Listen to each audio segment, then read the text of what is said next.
사무엘상 16장 21절에서 23절 말씀입니다. 다윗은 사울에게 가서 그를 섬기게 됐습니다. 사울은 그를 무척 좋아했고 다윗은 사울의 무기를 맡은 사람이 됐습니다. 그때 사울이 이새에게 전가를 보냈습니다. 다윗이 내 마음에 드니 그가 나를 섬길 수 있도록 남아있게 하여라. 하나님께서 보내신 악한 영이 사울에게 내리면 다윗은 하프를 가져와 연주를 했습니다. 그리고 나면 악한 영이 떠나고 사울은 회복돼 기분이 나아졌습니다. 아멘. 살다 보면 이유를 알 수 없는 어두움이 우리 삶에 찾아올 때가 있습니다. 열심히 신앙생활을 해왔는데 갑자기 마음이 무너지고 감정이 바닥을 치고 하나님께서 멀게 느껴지는 순간들이 오지요. 그럴 때 우리는 종종 이렇게 생각합니다. 내가 뭔가 잘못한 걸까? 내 믿음이 부족한 걸까? 오늘 말씀은 이러한 우리의 고민에 대한 답을 주십니다. 23절 말씀을 보면 이런 표현이 나옵니다. 하나님께서 보내신 악한 영이 사울에게 내리면. 그런데 이 말씀을 읽을 때 왠지 불편한 마음이 들어요. 왜냐하면 하나님께서 악한 영을 보내셨다라고 말씀하십니다. 도대체 이게 무슨 말씀인가 싶지요. 그러나 이 불편한 표현 안에 사실은 매우 중요한 진실이 담겨 있습니다. 사울의 고통은 우연이 아니었다는 것입니다. 하나님의 허락 없이 그 고통은 오지 않는다는 거예요. 우리가 인생을 살아가면서 크고 작은 고통과 고난 앞에 설 때가 있죠. 그러면 그때 가장 먼저 드는 생각이 있습니다. 하나님께서 나를 버리신 건 아닐까? 하나님께서는 어디 계신 걸까? 그런데 하나님은 우리에게 정반대로 말씀하십니다. 고통이 찾아오는 그 순간에도 하나님은 그 고통의 주권자이십니다. 하나님의 시야 밖에서 일어나는 고통은 없다는 거예요. 우리가 겪는 아픔, 우리가 통과하는 이 어두운 시절들, 그것은요, 하나님께서 살아계시지 않다는 증거가 아니라 오히려 우리가 하나님의 주권 안에 있다라고 하는 증거입니다. 말씀을 묵상하며 우리의 삶을 돌아봅니다. 지금 내가 겪고 있는 고통을 하나님께서 모르신다고 느끼고 있지는 않습니까? 그 고통이 하나님의 손 안에 있다는 것을 믿는 것, 바로 그것이요, 우리의 신앙의 출발점입니다. 설명이 되지 않아도, 이유를 알 수 없어도 하나님께서 주권자이심을 신뢰하는 것, 그것이 우리가 결단해야 할 첫 번째 고백입니다. 그런데요, 한 가지 더 주목해야 할 것이 있습니다. 다시 23절 말씀을 보면 악한 영이 사울에게 내릴 때 다윗은 하프를 가져와 연주했습니다. 이것은 한 번의 사건이 아니었습니다. 악한 영은 한 번 물러갔다가 다시 왔습니다. 그때마다 다윗은 다시 하프를 꺼냈습니다. 이 말씀은 영적인 회복이 단 한 번의 결단으로 완성되지 않는다는 것을 말씀해 주십니다. 어두움은 반복해서 와요. 그리고 우리는 반복해서 하프를 다시 꺼내야 합니다. 우리 가운데 이런 분들이 계실 것 같아요. 나는 예전에 한번 크게 은혜를 받았는데 지금은 왜 이렇게 힘들까? 분명히 회복되었다고 생각했는데 왜 또 이 자리로 돌아온 걸까? 그것은요, 실패가 아닙니다. 그것은 영적인 싸움의 현실입니다. 다윗도 매번 다시 하프를 꺼냈습니다. 영적 침체가 다시 찾아왔다는 것이 문제가 아니죠. 진짜 문제는요, 그때 하프를 꺼내지 않는 것입니다. 예배를 멈추는 것, 말씀의 귀를 닫는 것, 기도를 접는 것, 오히려 이것이 진짜 위기입니다. 오늘 우리가 결단해야 할 것은 다시 하프를 꺼내는 결단입니다. 어제도 꺼냈고 지난주에도 꺼냈는데 또 꺼내야 하냐고 느껴지더라도요, 다시 꺼내는 것이 신앙입니다. 하프를 꺼내는 것은 오늘도 어제와 같이 동일하게 하나님 앞에서 우리가 웰컴하며 예배하기를 결단하는 것입니다. 그렇게 매 순간 포기하지 않고 반복하는 것, 그것이 하나님께서 우리들에게 원하시는 유일한 하나님의 소원인 것이고요, 다윗의 온전한 신앙 고백이었습니다. 그렇게 사울은 회복되어 기분이 나아졌습니다. 하나님은 사울의 영혼만 회복시킨 것이 아니었습니다.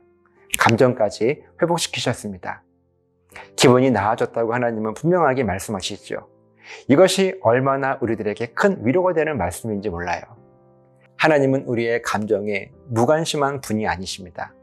눌린 감정, 무너진 마음, 설명할 수 없는 슬픔, 하나님은 그것을 외면하지 않으십니다. 오늘 많은 신앙인들이 감정이 어두울 때 그 감정을 신앙 없음의 증거로 여기며 자책합니다. 나는 왜 이렇게 기쁨이 없을까? 왜 이렇게 감사가 안 될까? 그러나 하나님은 사울의 눌린 감정을 외면하지 않으셨습니다. 예배가 그 감정 안으로 들어갔을 때 실제로 기분이 나아졌습니다. 감정이 무너진 채로 하나님 앞에 나아가도 괜찮아요. 억지로 깊은 척 하지 않아도 됩니다. 지금 이 감정 그대로 하나님 앞에 나아가십시오. 하나님은 그 감정까지 회복시키시는 분이십니다. 오늘 말씀을 묵상하며 우리가 반드시 결단해야 할 것은요, 크고 거창한 것이 아닙니다. 다시 내 삶의 하프를 꺼내 드는 것, 다시 하나님을 예배하기를 우리 마음 가운데 결단하는 것, 여러분 이것이 전부입니다. 고통이 하나님의 손 안에 있음을 신뢰하고 어두움이 다시 찾아와도 예배를 반복하고 무너진 감정 그대로 하나님 앞에 나아가는 것, 이것이 오늘 말씀을 통하여 하나님께서 저와 여러분들에게 요청하시는 우리 믿음의 결단입니다. 지금 이 순간 오래 닫아두었던 하프를 다시 꺼내시는 저와 여러분 되시기를 예수님의 이름으로 간절하게 부탁을 드립니다. 기도하시겠습니다. 하나님, 우리가 고난 가운데 있을 때 참 감사한 것은 이 고난도 하나님의 주권 안에 있다는 사실, 우리가 다시 그 하프를 꺼내 들기만 하면, 그렇게 하나님을 예배하기로 작정하기만 하면 하나님은 우리에게 평안을 주시고 우리의 감정까지도 안정시켜 주신다는 이 믿음의 진리를 깨닫게 하시며 감사함을 드립니다. 결단할 수 있는 믿음을 우리들에게 주시옵소서. 그렇게 하나님만 찬양하는 우리 모두가 될 수 있도록 인도해 주시옵소서. 감사드리며 예수님의 이름으로 기도합니다. 아멘.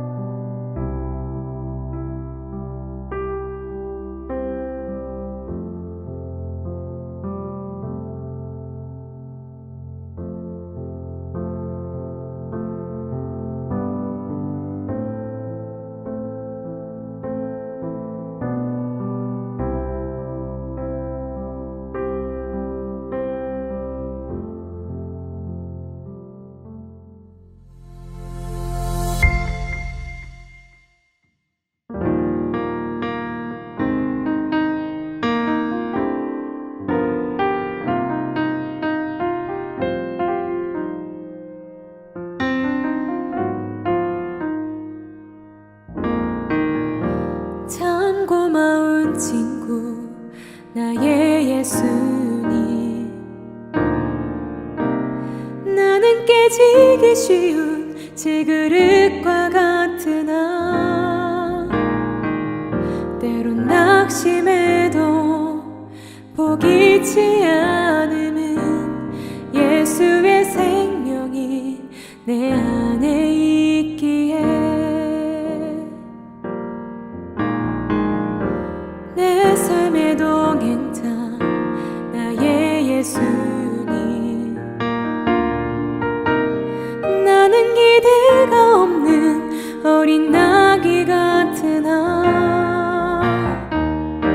늘 쓰러지나 다시 일어남도 예수의 생명이 내 안에 있기에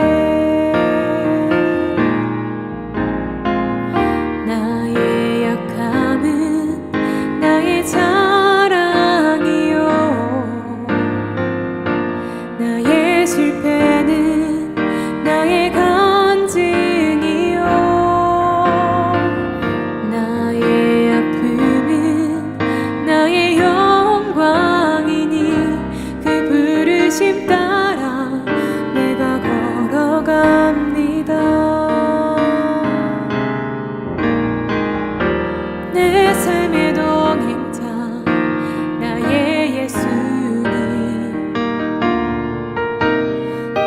기대가 없는 어린 나귀 같은 나, 늘 쓰러지나 다시 일어남도 예수의 생명이 내 안에 있기에 나의 약함은 나의 자랑이요 나의 실패